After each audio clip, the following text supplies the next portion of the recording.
This is me. Just kidding. This is me. My name is Amanda, and welcome to my podcast where I will be talking about pop culture, music, film, drama, and fan videos. My channel always popular. I'm Amanda, your host, and let's jump into another time machine and go back to 2010. This week's episode will also be an anniversary video. This is going to be on the formation of One Direction. So this is going to be on the 12 years of One Direction. First of all, this is not your average boy band either. Unlike massive bands in the past, they were formed on a reality TV show.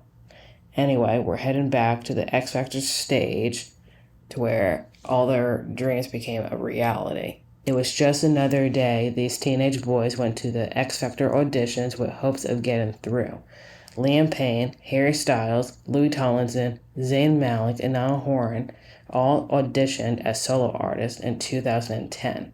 Originally, Liam auditioned 2 years prior and got eliminated from the judge's house and was told to come back 2 years later. In the beginning, all 5 of them didn't get picked or go through to the next round. However, they were called back on stage and they were put together as a band. They managed to be more successful and went to the live shows. Unfortunately, after being in the top 3, they got eliminated. They may have lost the show, however, they won over the world. That created a massive boy band hysteria, just like the Jonas Brothers, NSYNC, and the Backstreet Boys before them. Getting huge crowds. Fans everywhere around the world. They were known as One Direction Infection. Around the time of 2011, they released their debut album, Up All Night, in November 2011.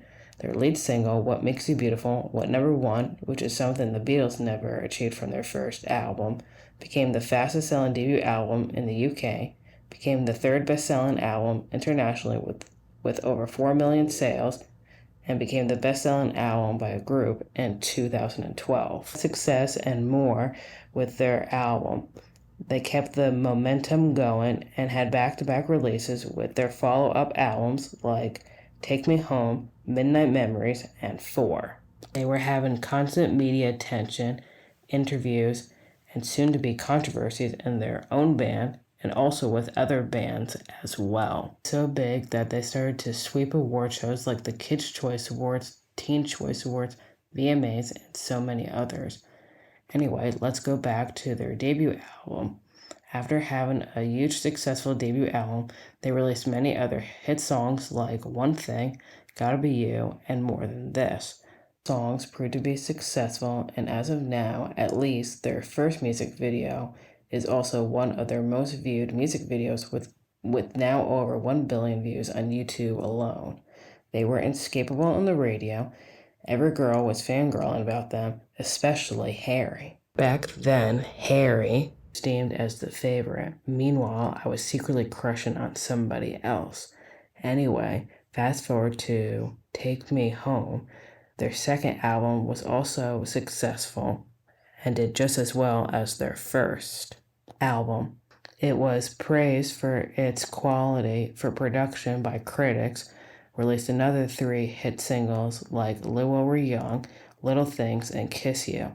The album did well as it was the 5th best-selling album of 2012 in the US, the biggest first-week sales for a boy band since NSYNC's Celebrity, and globally sold over 4 million copies. They were constantly going and even managed to have Tom guest star on iCarly in the same year.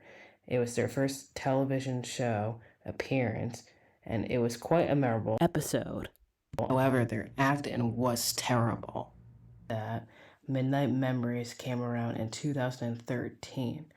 Around this time, their popularity, hype, and success were at an all-time high, with 3 perfumes released between the time of 2013 to 2014. The first one being Our Moment. We're also in a brand commercial for Pepsi with Drew Brees, did a 3D concert called This Is Us, and did 2 additional headliner tours in the next 2 following years.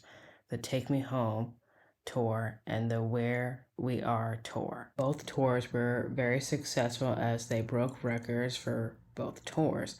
Tickets were in high demand, fans wanted more shows, and both tours grossed millions of dollars and was placed on some of the highest grossing tour lists. In tour of 2014 and also the highest grossing tour by a vocal group. Soon after these tours, they released their fourth studio album along with the hits Night Changes and Steal My Girl, with both of them being minimum hits. Most iHeart directioners don't want to talk about 2015, but I will. Zayn announced that he'd left the band.